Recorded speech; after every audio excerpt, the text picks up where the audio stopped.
Bulan Ramadan tidak menghentikan kegiatan vaksinasi di Rumah Sakit Umum Daerah Pali.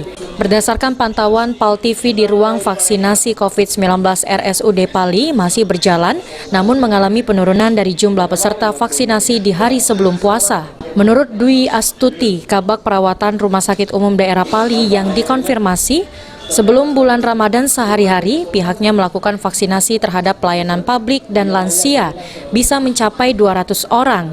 Namun di hari ketiga bulan Ramadan, seharinya hanya mencapai 70 orang. Diakui Dwi Astuti, untuk saat ini pihak RSUD Pali hanya melakukan vaksinasi dosis kedua untuk pelayanan publik, dikarenakan kekurangan vaksin dan masih menunggu tambahan vaksinasi dari Dinkes Pusat. Vaksinasi masih berjalan lancar, tetapi kalau dilihat dari jumlah sedikit mengalami penurunan. Untuk hari pertama dan kedua kita masih di angka 100-an, tetapi karena ada pembatasan jumlah vaksin kita yang lagi kosong, jadi kami batasi dulu untuk jumlah penyuntikan ini sampai ditambahkan untuk vaksinasi dosis kedua. Berarti untuk yang tahap dosis pertama tidak ada lagi, Pak, ya? Untuk sementara ditunda. Sampai kapan, Pak?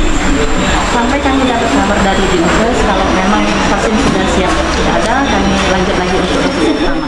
Untuk dosis suntik pertama, pihak RSUD Pali telah melakukan vaksinasi sebanyak 825 pelayanan publik dari target 900 vaksinasi. Aji, PAL TV.